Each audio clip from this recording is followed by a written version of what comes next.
Hi there, I'm Matt Keene. Welcome to Creating a Future We Want, the Our Learning series.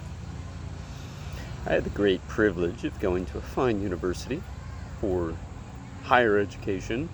As soon as I got there, I was pretty sure I wanted to leave, but I decided that I would stick it out unless a clearly better option came along. Well, I guess no better option came along, or I just wasn't aware enough to see it. And I stuck it out. But I tell you, I was sort of thinking about what's happening next the whole time. And, the notion of saving the rainforest was very attractive to me. And for some reason, I connected this with Indiana Jones, who I greatly admired through my entire childhood. I wanted to be a herpetologist when I was 3 or 4, and that lasted a good while until my mom wouldn't allow me to have any snakes in the house, and figured that was a constraint. So I went to the rainforest thinking it was quite a romantic notion to do this thing. And while I was there, I saw all sorts of amazing things happening. Forests being burned and people hauling out timber out of protected areas, legally protected areas, and I saw fishing in places you're not supposed to be fishing, and gold mining in places you're not supposed to be gold mining, and people trying to do research in these places, and people trying to enforce regulations and laws in these places, people trying to craft effective policies in these places, run tourism operations. Basically, I came up with all these different interventions that were very exciting to me about how I could cause an impact, make a difference. Fast forward just a little bit, and in grad school I was crafting this notion of a global network of protected areas, because one of the things that I perceived as I went around to all of these protected areas was the lack of sharing of learning. It was on one protected area that was utilizing some of those interventions was unable to share the learning with another one that had really the same stuff going on, but as I come to later learn, totally different contexts, probably not transferable, on and on and on.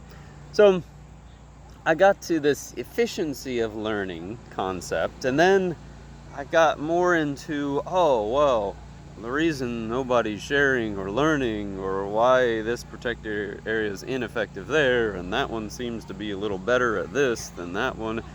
There were these structures that had been built and codified across nations or cultures or regions in their policies, in their society, in their traditions, in their economics, in their laws, in education, in their healthcare, whatever it was. And there were these processes that were interdependent with those structures, those sort of hard structures.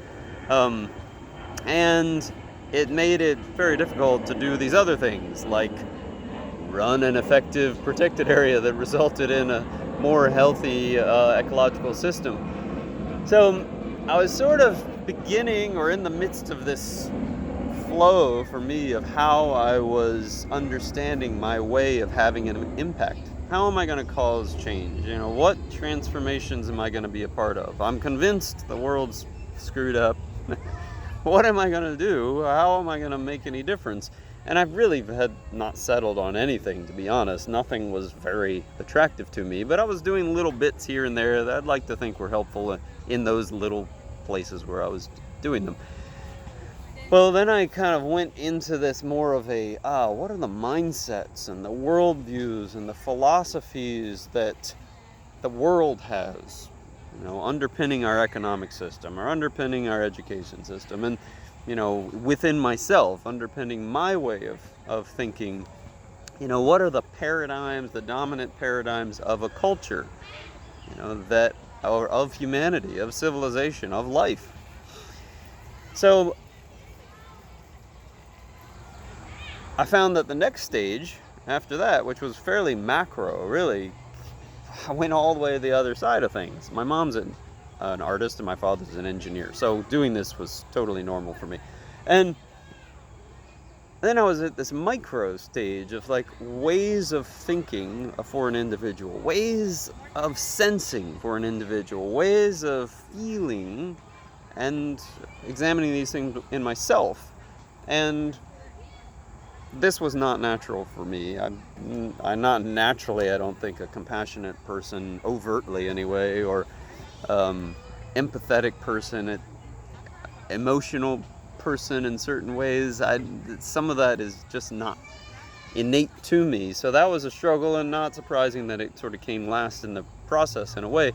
But as I was engaging in that, I was getting into, values. Now, how are human values related to our ability to cause change on Earth, to create a future that we want?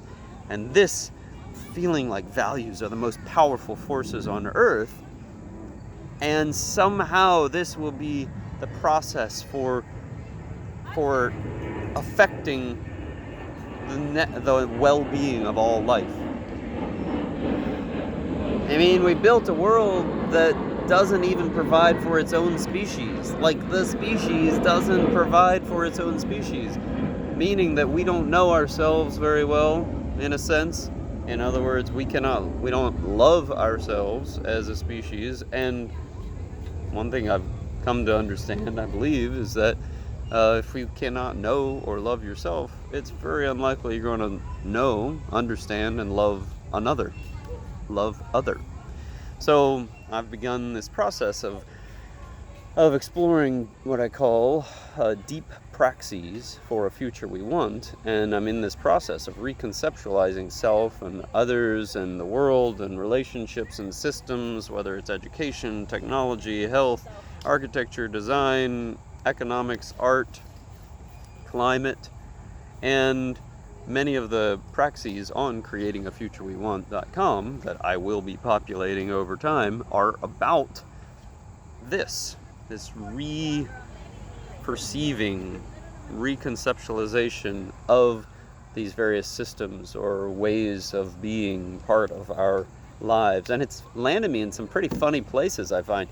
I've gone from like, how do I save the forest, to now one of the places where I think that we could have the greatest impact toward creating a future we want is with the issue of hyperinflation in countries like Venezuela or Lebanon and some others, where people who do the same work as me every day, and people argue I don't really do that much work, as me every day, the next day, well, if I'm paying $100 and they're paying $100, the next day they only have $90 and I still have $100, and nobody spent any money.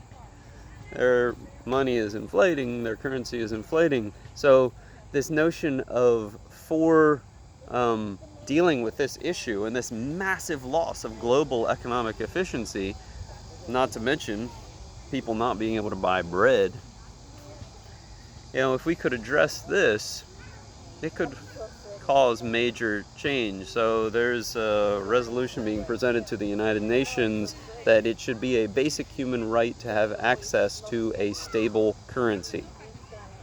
For our net well-being, this may be a most effective intervention point for me, for us, for you, and I think it's kind of interesting to be in this place where that's the thing, one of the things I care about the most today, besides my beautiful daughters who are telling me it's time to go. I'm Matt Keene. Thanks for visiting Creating a Future We Want, the Our Learning series. What's your vision for a future of a stable global currency?